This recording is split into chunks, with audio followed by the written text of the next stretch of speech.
Representative Pearson. Thank you, Speaker and sponsor. For 228 years, this has been unchanged, and now we're advocating for it to be changed. Could you just articulate for us why you believe this change is necessary? Chairman Howe. Thank you, Mr. Speaker. Mark Austin Ellis was charged for first-degree murder for killing a woman while her 2 toddlers were in car seats with her. 6 months later, while on bond, Ellis shot up a Waffle House that left 3 people hospitalized and 1 in critical condition. I wonder if the families of those victims wish that we had had the ability to deny bail in Tennessee. I could go on and on reading you cases like that. That's why I'm bringing this legislation. Representative Pearson. Thank you. And for that case or other cases, would it have been possible also for bond to be set at a higher amount than probably was set at that time? Are there not other ways outside of changing our Constitution to address this issue? Chairman Howe. Again, Sean Varsos was charged with aggravated assault with a deadly weapon and false imprisonment for pointing a gun at his wife, Marie Varsos, and trying to strangle her a week after Marie had filed for divorce. Sean was released on bond of $3,000 and soon after killed his wife and mother-in-law, finally turning the gun on himself. I believe the victims' families had wished that they had the ability to ask a judge to not set bail for that individual. Representative Pearson. Thank you so much for reading those things, and I could read them aloud too, but here's what's very curious about this example with Sean. If there was an extreme risk protection order as well, it very likely would have prevented the murders from happening as well. If we had the capacity to have law enforcement officers to remove guns from individuals who shouldn't have access to them, you probably wouldn't have such a long list.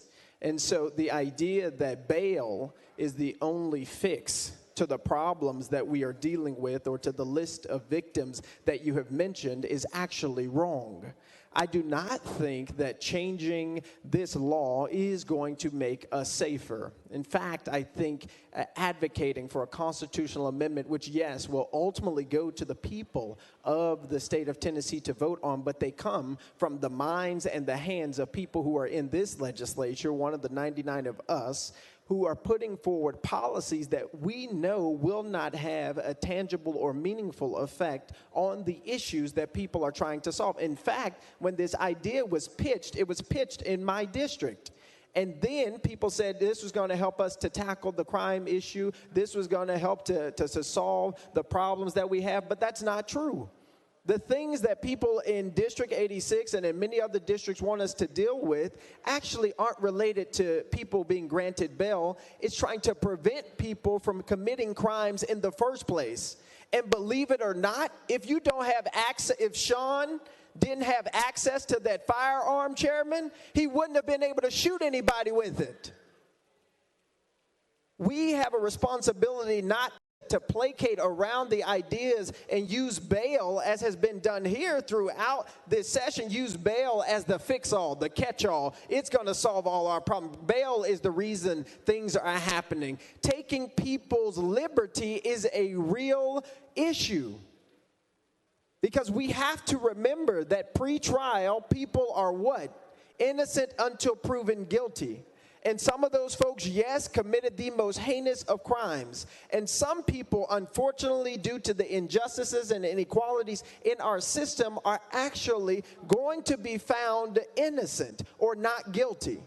And so taking people's liberty, constitutionally taking people's liberty, is something that the framers of this document 228 years ago said was very serious, and something that we must take very seriously now. And so while I understand the attempt to make bail the reason that these crimes happen, bail is at fault, that is what you're trying to articulate, you are wrong.